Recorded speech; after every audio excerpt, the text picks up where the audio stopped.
मो संस्कृति आपण समस्त को स्वागत करुच्ची। आज आम पाखे उपस्थित अच्छा सन्यासी श्री आत्मानंद। विभिन्न जगार आसी प्रश्न गुड़िक आज ये आलोचना कर आरंभ करवा आज अध्याय। ताहले प्रथम प्रश्नटी हूँ जाति और वर्ण कौन? यह उत्तम प्रश्न। तेरे प्रथम आम देखा जे जाति कौन, जातिर संज्ञा कौन। जातिर संज्ञा हूँ तार जो व्युत्पत्ति अच्छी आमर गौतम ऋषि न्याय दर्शन लिखिं जे समान प्रसवात्मिका जाति ही अर्थ जो प्राणी मानकर जन्म विधि समान, जन्मरू समस्तଙ୍କର जन्मर जो प्रणाली सेटा समान। अर्थात मनुष्य मान अच्छा मनुष्य मानकर जो जन्मर प्रणाली जो जन्मर विधि नियम समस्त गोटे प्रकार भाव में मनुष्य माने जन्म ग्रहण करते। तेणु जो मानकर जो अच्छी आमर समान प्रसवात्मिक जाति ही जन्मर जो विधि रही समस्त समान रही मनुष्य मानकर। तेणु मनुष्य मान होती गोटे जाति। ठीक से भली जिते पशु मैंने अच्छा चारिगोड़ लांज यू आमर जमी पशु आम देखुचु कुकुर बिलेई बलद पोड़ हाथी ये जिते सब पशु मान अच्छा एमानकर जन्म विधि एका प्रकार सबु पशु मानकर। पृथ्वी जिते पशु अच्छा समस्त जन्म विधि एक प्रकार। तेणु से होती गोटे जाति।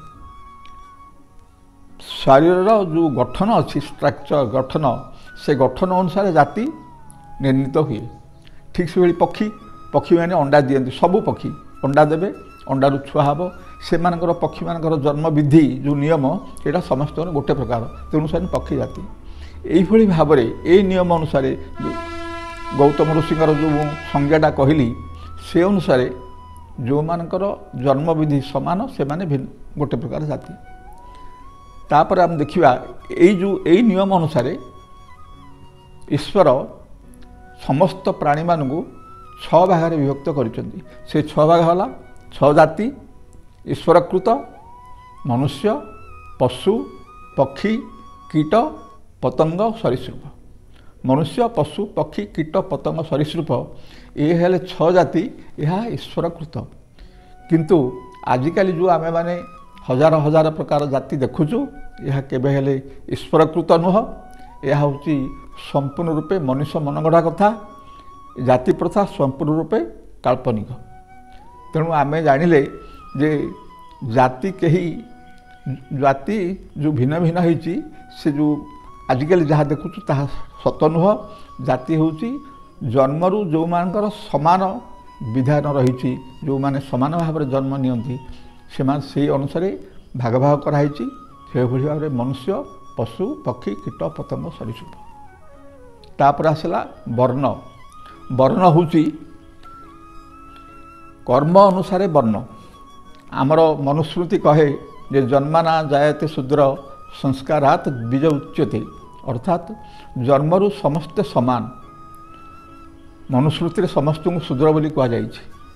कारण जन्मरू कहीं ज्ञानी होगी जन्म हुए कहीं बलवान होगी जन्म हुए कि कहीं कुप्रकार कौन सी गुण नहीं जन्म ग्रहण करना समस्ते समान। सबू मनुष्य माने समस्ते जन्मरू समस्ते समान। से मनुस्मृति कहे जन्मना जयते शूद्र। अर्थात जन्मरू समस्त जिते मनुष्य माने जन्म होती समस्ते शूद्र अर्थ समान। किस तलू कहीं शिक्षा दीक्षा पाई न था समस्त अज्ञान अवस्था। अज्ञान अवस्था हूँ शूद्र अवस्था। तेणु जितेबले मनुष्य बड़ हुए छोट पिलारू बड़ हुए तार शिक्षा दीक्षा सब हुए तार निजर इच्छा अनुसार से कर्म करे तार जीविका अर्जन करे जीविका विधान सब करे। तेणु से जो कर्म करिवो सेही वर्णर हब। अर्थात यही अनुसार भगवान 4 प्रकार वर्णर व्यवस्था करिसेंती। से 4 प्रकार वर्ण व्यवस्था है जे जो मनुष्य माने योग यज्ञ पूजा पाठ उपासना करिवे एवं जन समाज को ज्ञान दान करिवे से माने होउछन्ती ब्राह्मण वर्णर। से माने ज्ञान द्वारा समाजर सेवा करिवे। ज्ञान द्वारा କେଉଁମାନେ ବ୍ରାହ୍ମଣ ବର୍ଣ୍ଣ, ତାଙ୍କୁ ବ୍ରାହ୍ମଣ ବର୍ଣ୍ଣ କୁହାଯିବ। ସେମାନେ ଜ୍ଞାନ ଦ୍ୱାରା ସମାଜକୁ ଜ୍ଞାନ ଦେବେ, ବୁଦ୍ଧି ପ୍ରଦାନ କରିବେ, ଆଉ ପୂଜା ପାଠ ଯୋଗ ଯଜ୍ଞ କରିକି ସେମାନଙ୍କର ଆଧ୍ୟାତ୍ମିକ ଚେତନା ବୃଦ୍ଧି କରିବେ। ସେଇମାନେ ବ୍ରାହ୍ମଣ ଶ୍ରେଣୀଭୁକ୍ତ ହେବେ। ତାଙ୍କୁ କୁହାଯାଇଛି ସେମାନେ ଜ୍ଞାନ ଦ୍ୱାରା ସମାଜର ସେବା କରିବେ। ଦୁଇରେ ଆସିଲା କ୍ଷତ୍ରିୟ। ଚାରୋଟି ବର୍ଣ୍ଣ ବ୍ରାହ୍ମଣ, କ୍ଷତ୍ରିୟ, ବୈଶ୍ୟ, ଶୂଦ୍ର। କ୍ଷତ୍ରିୟ କ'ଣ ନା ବଳ ଦ୍ୱାରା ବୁଦ୍ଧି ଦ୍ୱାରା ସେମାନେ ସମାଜର ସେବା କରିବେ। ଅର୍ଥାତ୍ କୁହାଯାଇଛି ଯେ କ୍ଷତ୍ରିୟ ବର୍ଣ୍ଣର ଯେଉଁମାନେ, ସେଇ ମନୋବୃତ୍ତିର ଯେଉଁମାନେ, ସେ ପ୍ରବୃତ୍ତିର ଯେଉଁମାନେ, ସେମାନେ ବଳ ଦ୍ୱାରା ବୁଦ୍ଧି ଦ୍ୱାରା ସମାଜରୁ ଅନ୍ୟାୟ ହଟାଇବେ, ସମାଜରୁ ଅନ୍ୟାୟ ଦୂର କରିବେ। ସେମାନେ ହେଲେ କ୍ଷତ୍ରିୟ। ଏମିତି ଅଛନ୍ତି ଅନେକ ଲୋକ, ଯେମିତି ଆମର ସୈନ୍ୟବାହିନୀ ଅଛନ୍ତି, ସେମାନେ ନିଜର ବଳ ଦ୍ୱାରା ବୁଦ୍ଧି ଦ୍ୱାରା ଅନ୍ୟାୟ ହଟାଉଛନ୍ତି, ଦେଶକୁ ରକ୍ଷା କରୁଛନ୍ତି। ସେମାନେ କ୍ଷତ୍ରିୟ ଶ୍ରେଣୀଭୁକ୍ତ। ତାପରେ ଆସିଲା ଶୂଦ୍ର ବୈଶ୍ୟ। ବୈଶ୍ୟ କ'ଣ ହେଉଛି ନା ସେମାନେ ବସ୍ତୁ ଦ୍ୱାରା ସମାଜର ସେବା କରିବେ। କ'ଣ ବସ୍ତୁ ନା ସେମାନେ ଶିଳ୍ପ, ବାଣିଜ୍ୟ, କୃଷି ଏସବୁ କାମ କରିବେ। ଯେଉଁମାନେ ଯେମିତି ଆମର ଚଷା ଭାଇମାନେ ଅଛନ୍ତି, କୃଷକମାନେ ଅଛନ୍ତି, ଏମାନେ କ'ଣ କୃଷି କାମ କରନ୍ତି, ସମାଜକୁ ଖାଦ୍ୟ ଯୋଗାଉଛନ୍ତି। ସେମିତି ଯେଉଁମାନେ ବାଣିଜ୍ୟ ବେପାର କରୁଛନ୍ତି, ସେମାନେ ବାଣିଜ୍ୟ ବେପାର ଦ୍ୱାରା ସମାଜକୁ ବସ୍ତୁ ଯୋଗାଉଛନ୍ତି। ସେମାନେ ବସ୍ତୁ ଦ୍ୱାରା ସମାଜର ସେବା କରୁଛନ୍ତି। ସେମାନେ ବୈଶ୍ୟ ଶ୍ରେଣୀର। ଏବଂ ପରବର୍ତ୍ତୀ ରହିଲେ ଶୂଦ୍ର। ଶୂଦ୍ର କେଉଁମାନେ?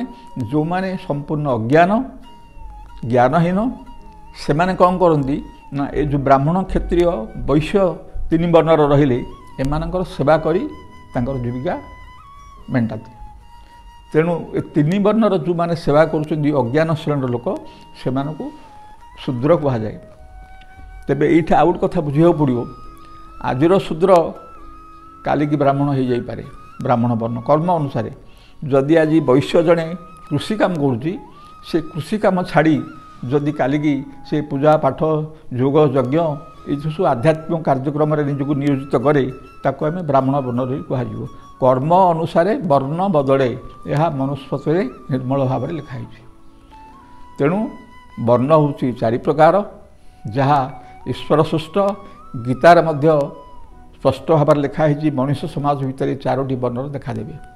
ବର୍ତ୍ତମାନ ମୁଁ ଜାତି ଆଉ ବର୍ଣ୍ଣ ସମ୍ବନ୍ଧରେ ଆପଣମାନଙ୍କୁ ବୁଝେଇଲି।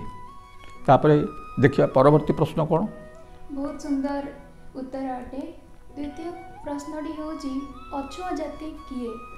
ଅଛୁଆଁ ଜାତି କିଏ? ଇଏ ବି ଏକ କୌତୂହଳ ପ୍ରଶ୍ନ।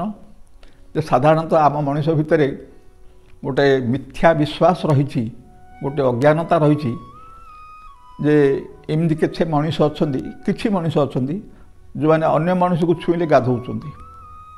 ଏହା ଅତ୍ୟନ୍ତ ଦୁଃଖର କଥା। ମଣିଷ କେବେ ହେଲେ ଛୁଆଁ ନୁହଁ, ଅଛୁଆଁ ନୁହଁ। ଏଇଟା କେବଳ ମଣିଷର ମନଗଢ଼ା, ଆଉ ହେଉଛି ଆମମାନଙ୍କର ବିକୃତ ମାନସିକତା। ଏ ବିକୃତ ମାନସିକତା ଲାଗି ଆମେ ମଣିଷମାନଙ୍କୁ ଅଛୁଆଁ ଜାତି ହିସାବରେ ପ୍ରତିପାଦିତ କରୁଛୁ, ଗ୍ରହଣ କରୁଛୁ। ଏହା ସମ୍ପୂର୍ଣ୍ଣ ରୂପେ ଭ୍ରମ ଏବଂ ଅଜ୍ଞାନର କଥା। ତେବେ ଅଛୁଆଁ ଜାତି ଅଛନ୍ତି। ସେ ଅଛୁଆଁ ଜାତି କ'ଣ ନା ଯାହା ଯେଉଁମାନେ ପ୍ରକୃତକୁ ଛୁଇଁବା ଉଚିତ ନୁହଁ, ସେମାନେ ହେଉଛନ୍ତି ଅଛୁଆଁ ଜାତି। ସେମାନେ ହେଲେ ବିଷଧର ଜନ୍ତୁମାନେ, ସର୍ପ, ବିଛା, କଙ୍କଡ଼ା ବିଛା, ଯାହା ବିଷୟ ଦେଖୁଛେ, ଏ ଯେଉଁ ବିଷଧର ଜନ୍ତୁମାନେ ଅଛନ୍ତି, ବାଘ, ସିଂହ, ବିଲୁଆ ଯେଉଁ ଅଛନ୍ତି, ଏଇଭଳି ମାନେ ହିଂସ୍ର ପ୍ରାଣୀମାନେ, ହିଂସ୍ର ପ୍ରାଣୀ ଏବଂ ବିଷଧର ପ୍ରାଣୀ, ଏମାନେ ହେଉଛନ୍ତି ଅଛୁଆଁ ଜାତି। ତାଙ୍କୁ ଛୁଇଁବା ଉଚିତ ନୁହଁ। ସିନା ମଣିଷମାନଙ୍କ ଭିତରେ କେହି ଜଣେ ହେଲେ ଅଛୁଆଁ ନୁହନ୍ତି।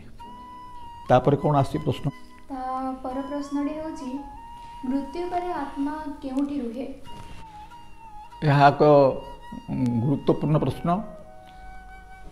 ଅନେକ ଏ ସମ୍ବନ୍ଧରେ ଭଲ ଭାବରେ ବୁଝିନଥିବେ, କାହାର କେଉଁ ପ୍ରକାର ଚିନ୍ତାଧାରା।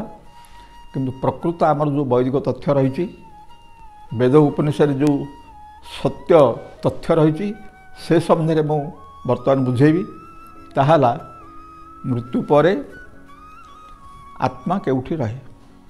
ଏଇ ପ୍ରଶ୍ନ ହେଲା। ମୃତ୍ୟୁ ପରେ ଆତ୍ମା ଯେତେବେଳେ ମଣିଷର ତ ମୃତ୍ୟୁ ହୁଏନି, ଶରୀରର ମୃତ୍ୟୁ ହୁଏ। ମଣିଷର ଯେଉଁ ବଡ଼ି ଶରୀର, ସେ ଶରୀରର ମୃତ୍ୟୁ ହୁଏ।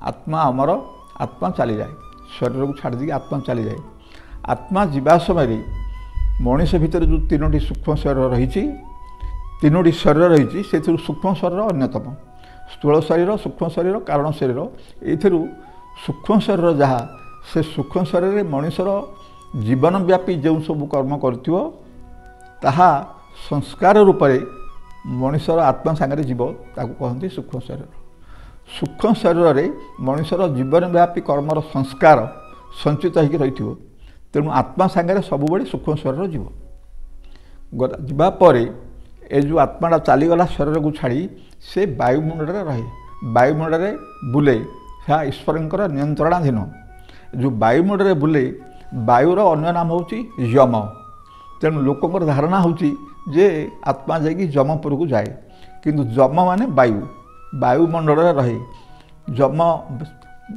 जमपुर अर्थ वायुमंडल आ अन्य कौन अर्थ ना आपण मैंने समस्ते आपको बुझीपारे तेणु वायुमंडल रहे ता सहित सूक्ष्म शरीर रहे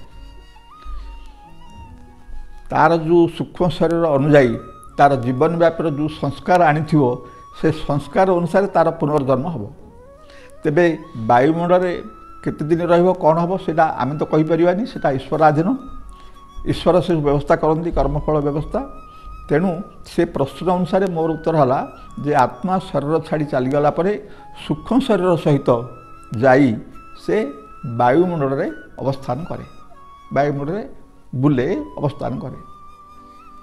आज अध्यायर शेष प्रश्नटी आशा करुँची आपण समस्त को निज प्रश्नर उत्तर मिल सारी तो देखा परवर्ती कार्यक्रम रे धन्यवाद।